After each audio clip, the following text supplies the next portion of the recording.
Hello, my dear human beings. Welcome back to the Chanel.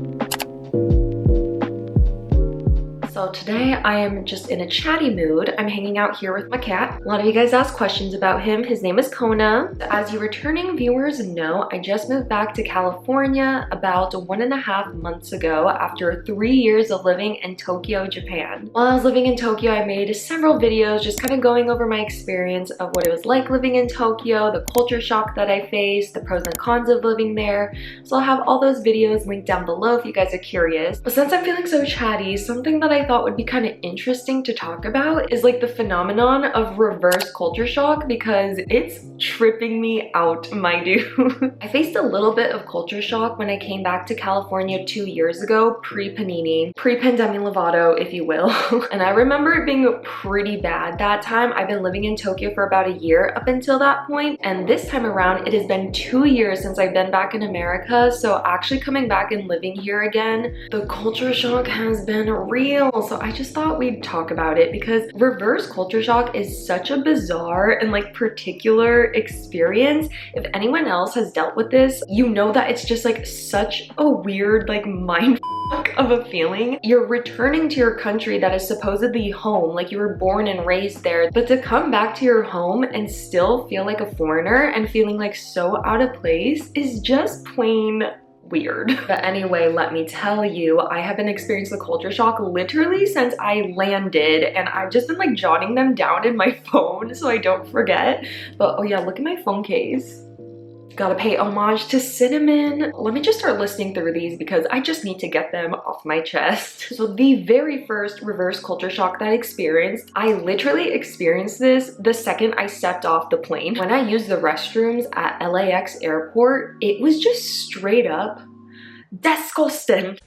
Disgusting! If you guys have ever traveled to Japan, you just know as soon as you get into the airport, it is just spotless, so beautiful. It's a really great first impression when you get into Japan. And something that I really like about Japanese public restrooms is that the door is super tall and like goes all the way down to the floor. It's like no one can even sneak a peek at your feet. The bathrooms in LAX were just so janky, and just like the airport in general was really dingy. And like I don't know if it's just LAX, but I swear like every airport I've been in the US just gives me like bad vibes. Hats off to Japan for just making beautiful airports, but wow, America, like you need to step it up. Like that was just nasty. Okay, so the next reverse culture shock I also wrote down like literally in the airport, and that's just how like large everyone and everything is. Like as soon as I entered the line for customs, I was like shooketh by just how large everyone was. In Japan, I'm not sure what the average height is. Like I'm 5'6" myself, and I'd say that everyone is around, give or take, my height. Like obviously there's some people that are way shorter, and there's like the outliers of people who are way taller. I'm sure you guys know that Japan is a pretty homogenous society. Like you don't see a lot of foreigners in Japan. It's mostly Japanese people. So I just kind of got used to being surrounded by people of like the average height of kind of like me. But y'all, as soon as I got into that customs lines, I was just like, oh hello. Like not just the people, but like everything was way larger. As soon as my parents picked me up and we were on the freeway going back to San Diego, just the roads are a lot bigger and wider, the trucks are bigger, and don't get me started on the supermarkets here. The food portions. Why are we doing this to ourselves? In Japan, I feel like they really get the food portions right because there's not really a culture of takeout. I feel like it's a lot more normalized to pack up whatever you don't finish and take it to go, but we don't do that in Japan, so the portions are a lot smaller, and that's just what I'm used to now. The next culture shock, and this is the one that I actually really love, is that people here are really chatty. And I don't know if it's like a California thing. I'm sure it depends on which city and state you go to in America. But I'm here back in San Diego, Southern California, and people here are just lovely. Like most of the interactions that I have just been wonderful. And this is something that really took me off guard because in Japan, and just more specifically Tokyo, because it is such a huge city and people are on the go all the time, it's like kind of what you would probably expect from like New York, like just very fast paced. People don't really have time to stop and talk. Like people are busy. Tokyo's the same energy. It's very fast paced. Like when you go to the convenience store, they're polite and they're fast and efficient. But something I've grown to really appreciate appreciate while being here is that everyone will start talking to you. Like, people are so warm, and I think that's the biggest difference. Like, people in Japan are really polite, but I've noticed that people in America are just really genuine and warm. But I've just been really enjoying like chatting with the waiters, and like some of them spill almost like too much. Like, I don't know if we have issues with like boundaries over here, but some people really do be telling me their whole life stories and I didn't even ask. I'm like, oh, okay. Like, I literally went out to lunch with my friend the other day and we were just like cracking up and having a great time with our waiter, and he was just like telling us about how he got like blazed the other day, and I'm like, oh, right, it's like legal here. I don't know, people be spilling a lot of tea. Hey friends, Editing Leilani here. Another thing that I wanted to mention is that I think in America it's a lot more normalized to give complete strangers compliments. I really rarely saw that in Tokyo. I remember this one time when I was first in Japan studying abroad. I was shopping at this store in Harajuku and the cashier had really cute like kawaii gel nails. So I told her, oh hey, I really like your nails. And she just looked at me and then looked at her coworkers like in disbelief that I complimented her. And after that, I just felt really insecure about giving compliments and I never did it again.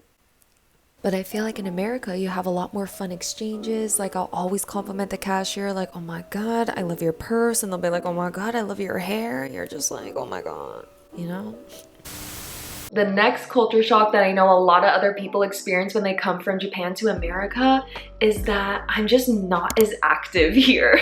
So in Tokyo specifically, I took the train everywhere. So I was constantly walking and just very active. Like, I was walking to and from the train station every day, walking to and from work. It just felt like I was out and about, actually like in the city all the time, just walking a lot. But now in America, because our public transportation is literal shite, you pretty much have to drive everywhere unless you live in a major city. But most of America, to like even get to your grocery store or the nearest convenience store, you're gonna need to drive. I'm trying to do my daily exercises and like trying to get my steps in, but it's hard. I definitely feel like in Tokyo it was a lot more effortless to have such an active lifestyle. I don't know, if you guys have any tips, please let me know. Another thing about just driving everywhere, driving was also a reverse culture shock. I have not driven in 2 years. That is the longest I've ever gone without driving, and it took a bit of a learning curve to get used to it again. It was so strange. For me, there was like absolutely no need for a car in Tokyo. Just the way that the city is organized, it is so friendly for people who just don't own cars. But getting used to driving was a treat because my parents actually moved while I was living abroad in Japan. So not only did I have to get used to driving, I had to get used to driving in a neighborhood that I'm not familiar with at all. Like, I've never lived in this area. It's a lot more highways and stuff, and that's something that really made me nervous. And just like remembering where everything is in the vehicle was kind of hard. Like, it was so strange learning which one were like the windshield wipers and which one was your blinker. It was just hard to remember where everything was in the vehicle. But because it has been a month and a half, I will say that I really enjoy driving again. Like, that's the number one thing I think I actually missed. It's just like the best to be out on the open road. You're like blasting your tunes. You gotta take off your mask, blast the AC, just like vibe out. You know, let me know, like, do you guys like public transportation more or do you like driving? Because I know some people get really anxious while they're driving. I personally would like just a mixture of both. I would love some efficient public transportation in America, and I would also love to have the option to drive if I wanted to, you know? And the last and final culture shock that I noticed is that you get to look like a dump in America.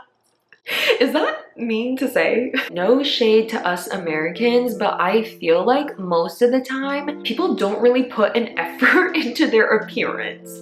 But on average, when you're just like going to your local Target or your Walmart, like, people aren't really trying to impress. But this is something I experienced in Tokyo, and I know a lot of women especially felt this if they've lived in Tokyo for any amount of time. But I kind of felt this like constant pressure to always look not only presentable, but like the best you could possibly look at all times. The women in Japan looked incredible. Like, the girlies were not joking around. The guys, Like the salarymen were kind of doing the least, but the girlies were dressed to impress. Like everyone looked expensive. The makeup was always on point. All the girls definitely had some sort of heat treatment because even in the summertime, my hair would just like frizz up from the humidity. And all the girlies had like pin straight silky hair. For the longest time, I just like could not understand. But then my friend told me that pretty much everyone in Tokyo gets like some sort of hair treatment, like the Japanese straightening perm. So that just kind of ensures that your hair doesn't frizz up. But do you see how high the bar was? Like everyone looked flawless all the time. And I just sometimes looked like a dump. Because you know some of those days when you just want to roll out in sweats and just go to like your local convenience store and like grab a little rice ball, I still felt pressure to somewhat look like decent. Especially if I was like going out into town, I had to make sure that I looked good, okay? But here in America, it's a lot more relaxed. I don't know, there's pros and cons to both, but it is kind of nice not having to feel this constant pressure all the time. I mean, I see people like out in their pajamas here. Like you could never, ever catch anyone in Tokyo wearing pajamas out. People don't even wear athleisure in Japan. Like you just would not be caught dead in a pair of leggings out in the town. But also I'd love to know your opinion on that too. Like do you like a society that's always put together and looking nice? Or do you like that in places like America, you could kind of get away with not looking your best?